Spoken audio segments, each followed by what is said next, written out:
រឿងមកលេងប្រទេសស្វីសជួបស្នេហ៍ពិតនេះគឺជាតួឯកនៅក្នុងរឿងរបស់យើងដែលគាត់មានឈ្មោះថាកញ្ញាណុចមិនដឹងជាកញ្ញាអីទេចាស្រីណុចហ្មងតើស្រីណុចនាងអបសុកខ្លាំងមែនទែនមិនដឹងថាតើណាមានសមត្ថការហ្នឹងចឹងទៅនាងក៏បានសម្រេចចិត្តថាមកលេងនៅឯទីក្រុងមកលេងនៅប្រទេសស្វីសឡែនចាអូហូយប្រទេសគេនេះពិតជាស្រស់ស្អាតខ្លាំងមែនទែនមើលភ្នំមក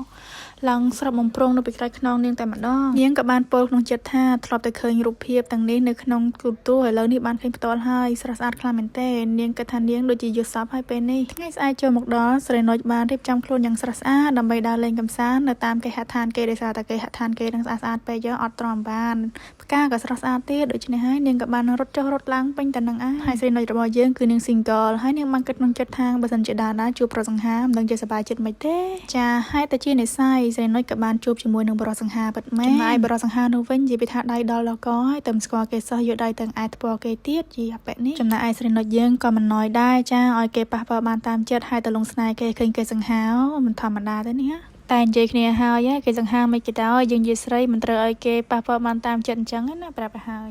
ចាដូច្នេះហើយបរិសង្ហាក៏បាននាំស្រីណុចមកភោជនីយដ្ឋាននៃគេតែងតែមកនឹងមកអង្គុយផឹកជជែកគ្នាអីអញ្ចឹងទៅនិយាយពីរឿងអនាគតទីលោកព្រះទៅស្គាល់គ្នាសោះសិតនិយាយរឿងអនាគតចេះតែមានហ្មងប៉ចាតួឯកប្រុសយើងគឺឈ្មោះថាធារាឥឡូវដូរកៅអៅដូរអីហើយប៉ុន្តែមុខដូចរៀងជ្រុងជាមុនបន្តិចពួកគេទាំងពីរនិយាយត្រូវគ្នាមែនតើចានិយាយគ្នាតាំងព្រឹករហូតដល់ល្ងាចហើយពួកគេក៏បានសម្រេចចិត្តថាឈប់ផឹកហើយផឹកមួយថ្ងៃហើយនឹងចុកពោះហ្មងអង្គុយផឹកតែកាហ្វេនឹងចង់10កែវហើយតាំងព្រឹកដល់ល្ងាចក៏បានដើរសរសងគ្នាតាមផ្លូវនិយាយពីរឿងអនាគតបន្តចាតែមិនដឹងថានិយាយពីរឿងអីទេវីដេអូនេះគឺថាឃើញភ្លាមស្រឡាញ់ផ្លេតហ្មងចាចង់បញ្ជាក់ថាស្នេហ៍រន្ទះបាញ់រឿងក្មេងស្រីកំសត់នេះគឺជាតួឯកស្រីរបស់យើងដែលនាងមានឈ្មោះថាស្រីណុចទៀតហើយស្រីណុចនេះជាក្មេងក្រក្រីរស់នៅក្នុងភូមិមួយដាច់ដោយឡែកពីគេ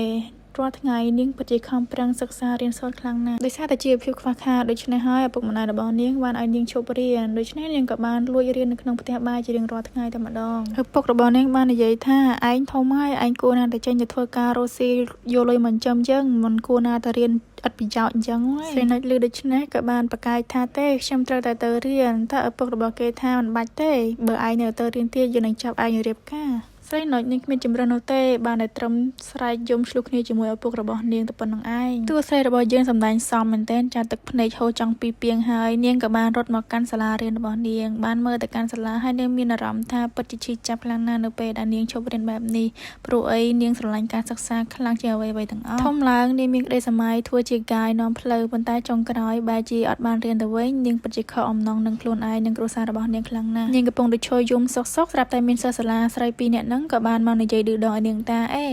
មីក្មេងអត់បានរៀនសូត្រមីក្មេងរៀនអត់បានខ្ពង់ខ្ពស់មីក្មេងក្រីក្រអីចឹងទៅនាងមានការឈឺចាប់ជាខ្លាំងធ្វើម៉េចក៏រត់ចេញមកប្រាប់ម្ដាយរបស់នាងមានណានិយាយប្រាប់ម៉ែនាងបដាទឹកភ្នែកបដាមានអីម៉ាក់របស់នាងក៏បានស្ដីឲ្យនាងបន្ថែមទៀតថា